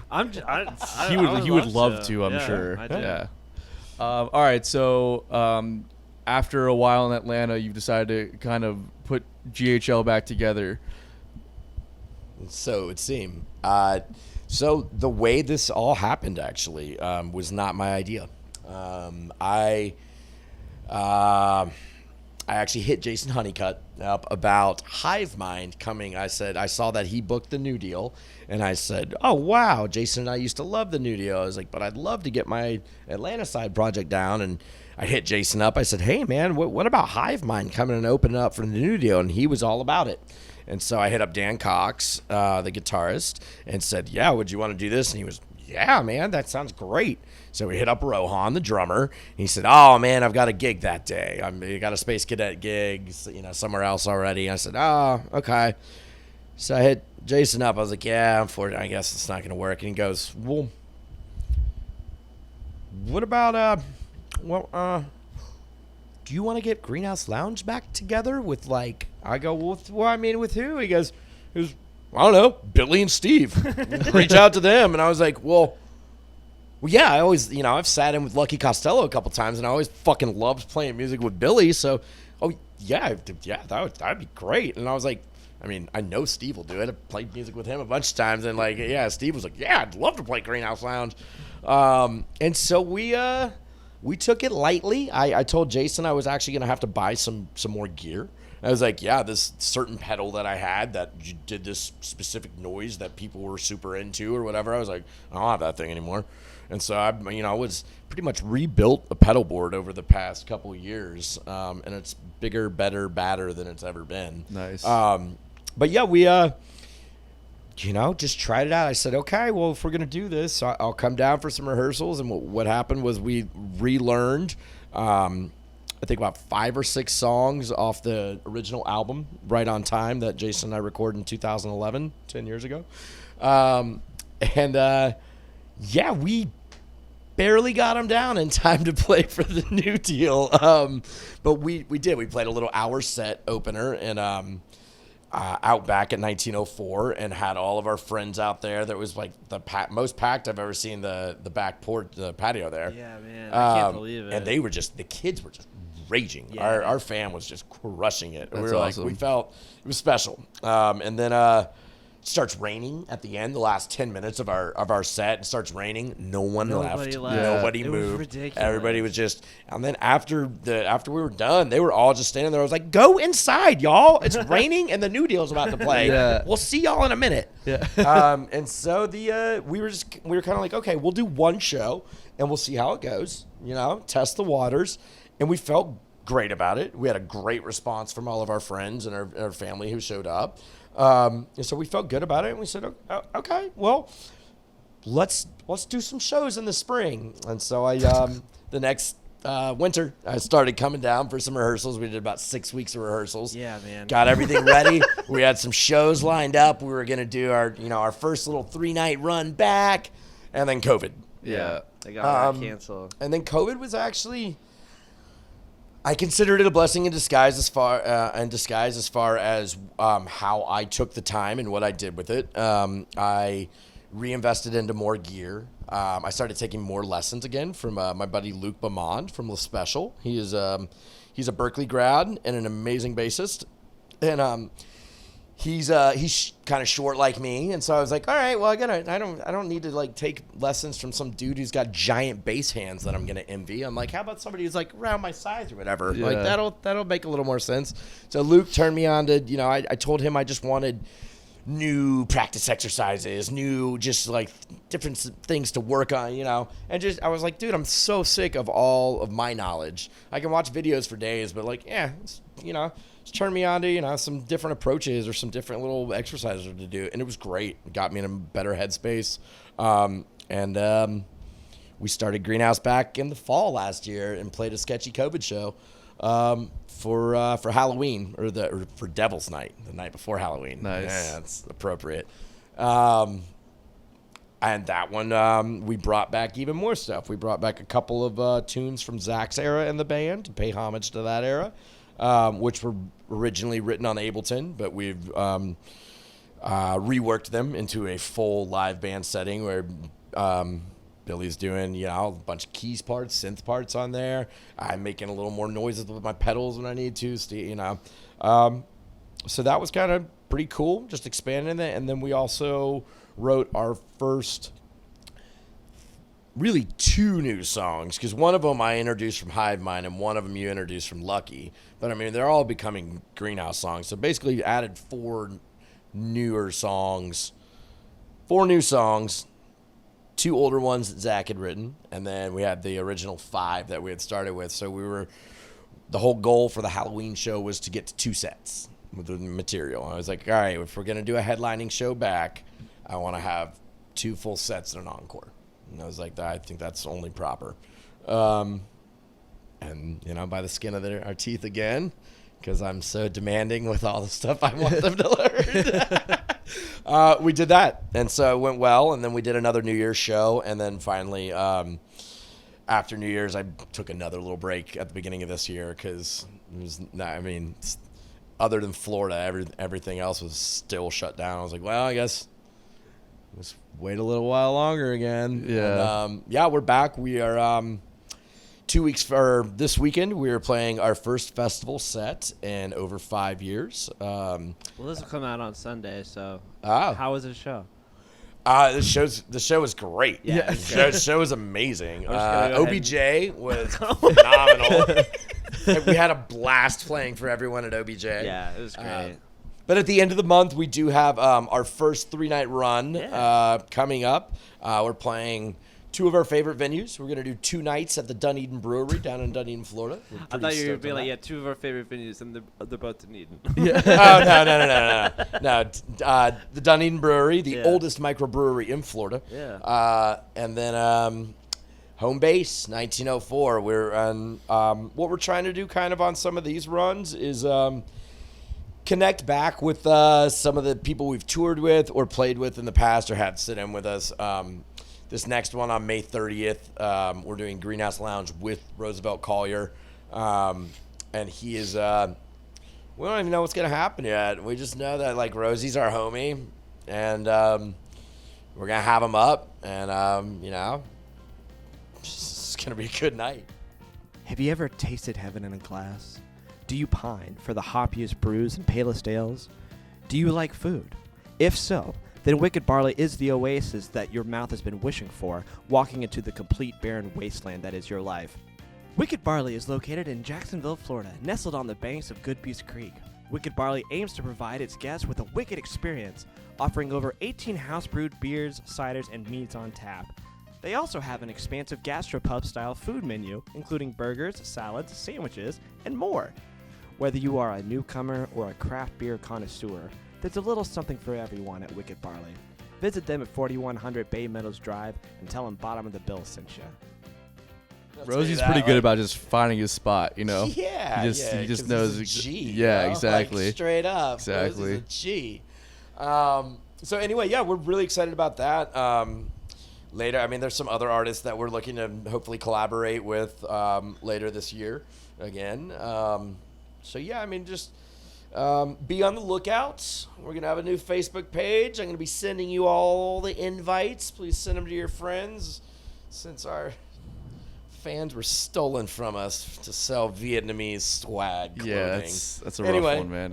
Yeah, so be on the lookout for that. We are going to be definitely doing select shows. You'll probably see a couple little 3-night runs, maybe here, maybe there, whatever. We're not jumping into the deep end by any means. We're a little older, a little wiser. We're coming at it to it, whatever, from a, I don't know, more reserved angle. And I love this. I just wanted to get hired for reunion band show projects. I'm like, this is great. So I practiced for 3 weeks, and I played for like a ton of fucking people for this one awesome show, and then it was like, all right, I'll see you in a couple months. Yeah. That's a great gig. Yeah. So, I mean, there's, with Jason Honeycutt pretty much running the block downtown, you know, we have to be smart with, I mean, Billy, we all have different schedules. So working with all the schedules to make I come down 5 hours from Atlanta.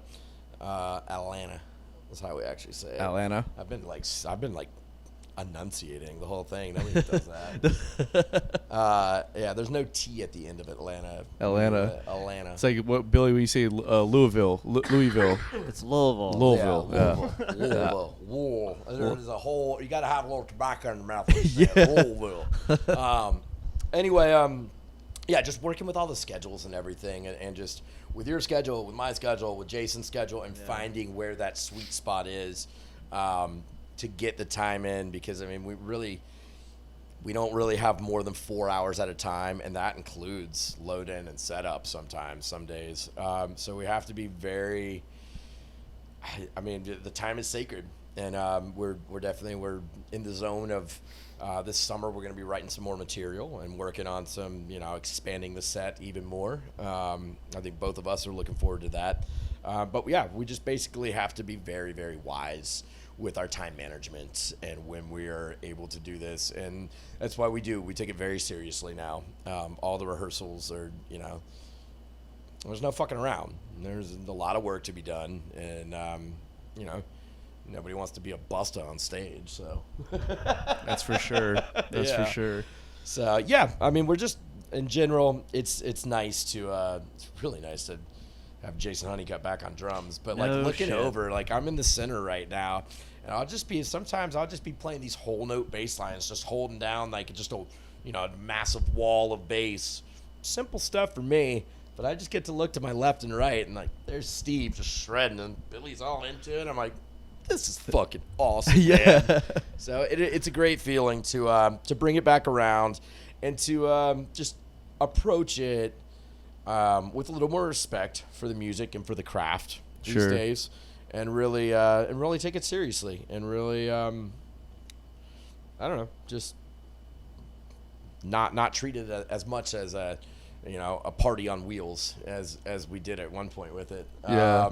And that happens on the road with bands, especially when you're playing party music. Yeah, totally. All your fans want to party with you. And when you're younger too, it's just like that's where your head's at. Yeah. Like it's about the party, Exactly. So. And then when you're older, it's all about not having the hangover beat you up for 2 days. Yeah, for sure. It's like, I'm really excited to see the people's reaction at the festival, because I'm not trying to say that we're old by any means, but I do feel like it's like a new generation of kids coming into it. Definitely a new generation of kids. I think this is. I don't know if they're gonna like it. It's the tightest the band's ever played. No, I mean, we're all better musicians than we were 5 and 10 years ago. So, and then we're all approaching it with a much more serious angle, and just like I said, respect for the craft, respect for everyone's time. Everyone's taking a lot of time out and making. I mean, nobody's trying to be like, oh, whatever, it's rehearsal, like whatever. No, everybody's like coming and giving their all. That means a lot to me to really come down And sometimes I'm like, fuck, man, another 6 hours down there. I'm like, all right. And then sometimes when we connect on stage, I'm like, Yeah, Worth it. every minute is fine. Yeah, Yeah. worth it all the way. Yeah. So it's exciting. It's really exciting playing music with you, Steve, and Jason, and bringing some of these songs back to life. It's fun to bring them back to life, but we're really, really, those new songs are just woo. Yeah, they're a lot of fun. Woo. I mean, less is more sometimes. Yeah. Some of those songs, it's just going back and forth between two chords sometimes for me, but I'm just sitting there just in the pocket and just letting these big bass waves just develop and hearing you guys just shred over it or take this sound. And Yeah. I mean, just it's so funny. cool. All I'm honored to play with y'all. all the older Oh, yeah, man. all the older songs in Greenhouse Lounge, at least from like the album that we learned, are like really fast paced and like drum and bass and everything like that. And all the new songs that we read is like chill. I don't know how else to say it. Like not even chill, but like just deeper. Yeah. They're all like it's not as much fast like kind of house or drum and bass. And even when it is, like, there's sections of the songs that are, but it's tighter, it's more melodic. It's more. We use a little more theory in the writing instead of just fucking raging. I don't want to like be mean. It just sounds prettier. I don't know how else to say it. It's prettier. just prettier. You know what I mean? It is prettier. That's Like some of the those best things way I are can describe they're it. bigger. There's certain parts where Jason and I really lock in and are doing, really locked in on the rhythm. But I'm doing something pretty simple. Just be going back and forth, maybe between two notes. But maybe instead of like the E, I'm not just playing an E. I'm playing an E, the high octave and the low octave. So I've got a big chord going. So the bass wave really develops. But so just some of the little things behind that and really just letting it breathe, knowing that less is more, and also focusing on what serves the song best. Yeah, not totally. not what's going to get me off as a player, what's going to get my rocks off. No, it's not about you. It's about the tune. It's about the unit. It's about the core. And it's about what's best for whatever you're doing in the moment. And being aware of that and locking into that and being patient and knowing, hey, maybe we got to play this one a couple times and really kind of, hey, I'm not feeling it this way. Let's take 5. Yeah. Come back to it. And and also not playing it over and over to where you're like, oh, I hate this already. You're like, okay, Yeah. we'll reapproach it. Like I said, I think we've all grown as people, as humans, as musicians, and there's I keep saying this, but there's a respect for the craft that I don't think that I had before. I can't speak on for everyone else, but I can definitely say that over the past couple of years, and especially, since we've gotten the band back together, I have a lot more respect for the craft in general. And I feel very blessed that, even at my level, which is a okay level, that I can make an inanimate object display my emotions, and I can express myself and make this thing that does nothing, and just it's a blessing, and it's a blessing to be able to have that gift that a lot of people are like, well, I don't have that. And some people are right. They're just not, they would never, their just brain doesn't work that way. But to have that gift and then to really dive into it and respect the fact that you've grown with this and that you're a part of something so cool, like fucking music, man. It's the healing thing that the world needs, man. So I know that's all hippy dippy, but That's true though, man. It really really is. is. It really is. There's a lot of I've gotten into all kinds of stuff with frequencies and everything, and I'll listen to yoga type 936 music and 528 music and 432 and stuff. you mean that's the hertz or whatever? The hertz The and stuff. magical. Yeah, man. I'm into that freaky deaky stuff. That's cool, man. I'm the one who likes psychedelics in the band, Billy. Yeah, that's right. I forget that.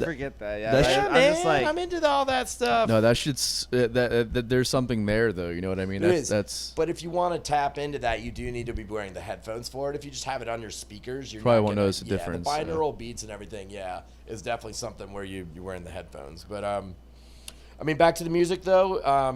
I feel blessed, honored to have the band back together, to be playing at the level we're playing at right now, and the people who are involved, yourself, Steve Honig, Jason Honeycutt, kind of like a little Jacksonville All-Star thing. We're like, all right, well, if we're going to bring Greenhouse Lounge back, let's fucking do it better than we ever did before. And we really are. We really are. It feels... And it's all analog or organic. It's all organic, and it's still, like, some of those, like, parts are, like, more electronic-y. I mean, it's still...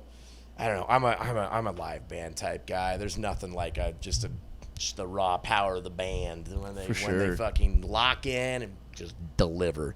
For sure. And I'll be a fan for the rest of my life. I'll be a player, but I'll also be a fan. I still, that is one thing when I write set lists or when I'm, going over things, I always like to put myself in the audience and say, how would this set affect me? If I was showing up to my show and you started with this, and then you went into that, and then, you segged into this or whatever, what kind of ride is this set going to take me on? And I try to put myself, that's a whole thing with, walking a mile in somebody else's shoes. Or totally, whatever. yeah. So it's perspective. So removing yourself and putting yourself in the same thing and being like, how would I take this in, and what kind of ride?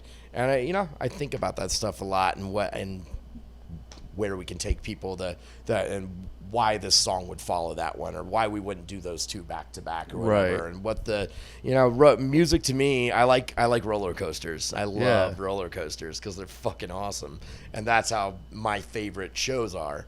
It's Peaks like a roller and valleys, coaster. man. Peaks and valleys, Yeah. man. Peaks and valleys.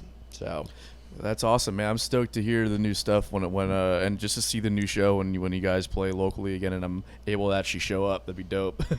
yeah. But yeah, man. So we should probably move on to unpopular opinions. Okay. Yeah, that's right. Oh wow, I didn't realize how late it is. Yeah.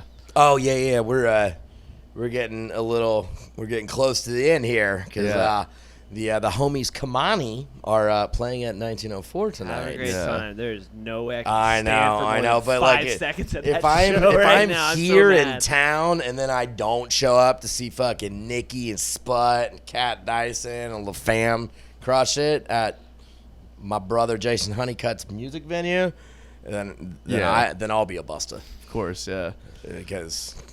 But anyway, opinions. Where are we at? All right, so typically what we do is Billy and I have 3 of them, and we give the guest one at the end. So we'll go back and forth with ours, and then after we're done, we'll give you one if you can think of one in the interim period. Okay. I've lost my phone. That's why I was looking for it a little bit, but It's right behind you, bud.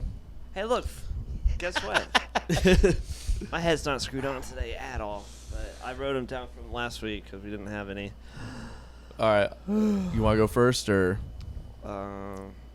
Yeah. Hang on. Sorry, I'm just so out of it, man.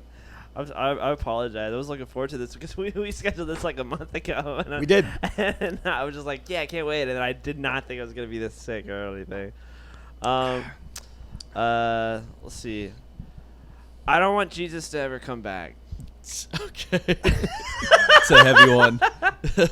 Even if he is real and it's all real, just stay up there. We're doing fine. Yeah. Or like this party's just gonna come to an ending. I don't want the Armageddon to happen. I guess that's what everybody doesn't want that. But I just never wanted to come back. It's a heavy one. That's a very unpopular opinion. That's very unpopular. Yeah. Dude, what if Mary got an abortion? That Oh, should've been man. tight. Oh, that should have been. Did they have coat hangers back then? Oh my god. No shit, we're at the bottom of the bill. We're gonna stay there too. All Hey, right. I'm loopy. Come on. I mean, Joseph could have kicked her in the stomach, I guess. Oh Yeah. my god. Whoa, I am going to hell. Yeah. Except there's not one. Oh shit. But even if there is, I just stay up there, man. Like, what's the deal? I like these opinions. Why you gotta ruin my good time? Mine aren't so controversial this week. My first one is avocados are gross. Like Used to think that, yeah. like avocados like just like by itself. Like only crazy people will just eat like a plain avocado. Just in general, I don't like avocados You on don't like anything. guacamole? No, I hate guacamole. What? That's insane. Yeah, Yeah. that's a bad one. Yeah, not in avocados at all. Yeah. All right. Let's speed this up. Let's see. Okay, olives. They're fucking gross. Yeah. And if you're into them, I don't get you. Yeah. Totally agree. Their oils. Big fan of cooking with their oils. Yeah. As a bartender, when I have to make things with olives in them, I just... they're just so gross. They're so gross. And those people who are like, "Oh yeah, let me put some olive juice in my vodka and shake it up and have a dirty gross. martini." I'm like, "You're gross too." Yeah. I don't like pickles either. You like pickles? Clausen pickles from the deli section. I don't want none of them hot pickles that stand on the shelf or nothing. That shit has to be the cold deli kind. No, I like pickles, but it's got to be the right one. ones, I If feel it's you. not the right one, that shit is trash. I get Firehouse hear all the that. time, and they have like a dill spear on the side. that shit, their pickles are trash. Well, whatever. Firehouse Subs pickles are fucking trash. I say, He's rolling with the unpopular opinions I today. say no pickle every single time, and like then they still put one in there, and I like dry heave gag, pulling it out and throwing it away. I hate pickles that much. You actually throw it away? You don't throw it on the floor in disgust? No. Do Yeah. that next I time. Doesn't even happy- deserve the trash, bro. It No. just deserves the fucking Yeah. ground. Oh my god, yeah. Unpopular opinions. Let's do this. Take me out around Jacksonville. This is I'll fucking hilarious. spout them out. I'm gonna be here for another hour. I was really drunk when I wrote this. It says, I want to be a grandparent to a failure child. I never want kids. I just want to be 65 years old and be disappointed in someone and raise the only thing they've ever loved. That's like a deep. That's some deep-seated shit, bro. Yeah. Where'd that come from? Bill went deep on these I don't today. know. I don't remember writing this. Yeah. Oh, there we go. I was just trying to say, I never want children ever, but I'd love to be an uncle. And that's it. That's it? Yeah. Okay. Well, so my second unpopular opinion is unless you're from New York, LA, Atlanta, or South Florida, I don't want to hear about how bad your traffic is. Because it's not. It's just not. Did you say Atlanta in there? Yeah, I did. Did you say Denver? Denver's bad, but I mean, like, Yeah, again. and you haven't been to Denver for a while, I guess, because Denver fucking blows ass. Yeah, it's bad, but I mean, like, again, it's Traffic. like it's not even like top 10 in the country for worst traffic. It is. Now it is. These days. Now it is? Oh, okay. Well, I haven't been recently. Fuck Denver traffic. And everybody's stoned as fuck out there, so they're all fucking driving, yeah. And it's all transplants, too, just like any other major city. Yeah. So they all have fucking completely different styles of driving. They're all fucking whatever. My mom complains to me about On it. my mom complains to me about the Nicholasville, Kentucky traffic. I'm just like, okay. Mom. Yeah, that's a joke. Yeah, 35,000 people there. Okay, last one. I cannot stress this enough. I hate birds so goddamn much. It's okay. Like with a passion. Yeah, you're not a fan Like of birds? Yeah, Like- all types. Like all avian creatures. Penguins are all right. That's about it. If they fly, I'm out. Ostrich, not a fan. What either, about though. chickens? Fuck no, they're delicious. Yeah. But I swear to God, like I can't What the stand. fuck's up with this kid? I can't stand. He's got a lot of deep-seated issues. You know, as a musician, you've never been able to like enjoy the bird songs in the morning. That's right. You don't like psychedelics. That's right. my That's right. least favorite part. Billy hates about everything birds. about They just scream. outside. You know what's so funny about birds too? Everyone's like, it's so beautiful, but all they're just like in their language. It's just like, you want to fuck? You want to fuck? That's all they're saying. That's all it means. Yeah. That's all it means. Well, yeah, I will back you up on that because we did have we had an owl, or sometimes, we still do sometimes. Owls We is got this pretty big dumb, ass tree actually. in my yard, and you'll so hear the scary. owl hoot and stuff. Have you ever heard the owl's mating calls? No. Holy shit! I had never heard a fucking bird noise like that before. I can't. It sounded like a child I can't- dying. No, it was. No. I mean, it was. I can't describe it. I can't make the owl mating call. It was so fucking wild, though. We were up late night at my house partying or something one time. And I heard this crazy noises. I was like, that's a fucking owl. But I've never heard it like that before. That's pretty wild. I completely disagree with Billy. Birds are fucking awesome unless they shit on you. Then they're shitty That birds. happens. Yeah. that Anyway. happens. Swoop down to the beach and yeah, grab your yeah. food. I've got a million things I hate All about right, well, birds. I like my birds in Atlanta. Sometimes they make pretty little songs. And I listen to them and No. stuff like that. I can get behind birds. Yeah, I'm into birds. I can get behind birds. Yeah. No, You fuck like birds. dags? What's a dag? Dags? Like dags? You ever seen Snatch? Yeah. That's not. Yeah, apparently. I haven't not. seen Snatch no, in a I've while. seen Snatch. Yeah. He's- fucking Brad Pitt's the pikey, and he's like, yeah, you like dags? Dags. Oh. Yeah. But Is all da- go is- watch Snatch again. does that Snatch, mean great bird? movie. It is a good movie. Yeah. What? Does that mean birds? No, I'm changing for I was your like, what are you dogs and talking? stuff. What are we talking? about? Oh, Like dogs. dags? yeah. Oh, there we Dags. go. Oh, Yeah, I that's see the dags. joke. The guy, I the get other it. two guys didn't get it. He's like, dags. It's like, yeah, you like dags. Yeah, I see. Okay. He threw some dogs into their whatever deal they were doing for the carriage. No, I and love. yeah. I do love dogs. For the most part. What else don't I like? Eggs. They're Ooh. fucking gross. No, they're not. Scrambled, cheese, whatever. I don't know. It's a texture thing. I know feel it's you. Not a, I love eggs, but you I know, understand not the a fan. texture argument. Isn't that weird? There's certain things that I like. You know, I've gotten older. I'm like, yeah, I can do that. I keep going back to try eggs, and every time I take a big old bite of fucking scrambled eggs, unless they're in my fried rice, I can deal with them then. And I'm like, I just gag every time. It's gross. That's my issue with avocados, right? See, Is yeah. avocados taste fine, but the texture, bro, I don't like you that should let me fucking make gooey you a shit. goop sandwich. It's a fried egg, a slice of avocado on a bagel. Nope. With I'm some good, cheese. bro. It's so delicious. I'm fucking good. All right, so Sorry, my mic drop on that. That was disgusting. Fucking It's so good. I call it goop sandwich. that's gross. sure you do. It's delicious. All right, so my last unpopular opinion is that list of cities I mentioned will probably change over time, and that's okay because opinions change. You're a last. I mean, yeah, opinions are like assholes. Everyone has them, and no one likes them. They all stink. Yeah. Wait, so you're unpopular. Your last unpopular opinion is that opinions change. Yeah, that's very unpopular for people. Well, good night, everybody. Yeah, That good was night. Real fucking deep. Again, that's why we're all staying at the bottom of the bill. Thanks you guys so much for tuning in. Thank you, Anton and Billy, for having me. Yeah, of course, man. Send us out and say goodbye to the folks. Oh, absolutely. What am I doing? Just say goodbye to them, I guess. I've never done this before. You beautiful folks at home, thank you so much for tuning in and watching. I'm Dave McSweeney, Anton LaPlume, Billy Bagley. Bottom of the bill, we're out. Adios, muchachos. Love it.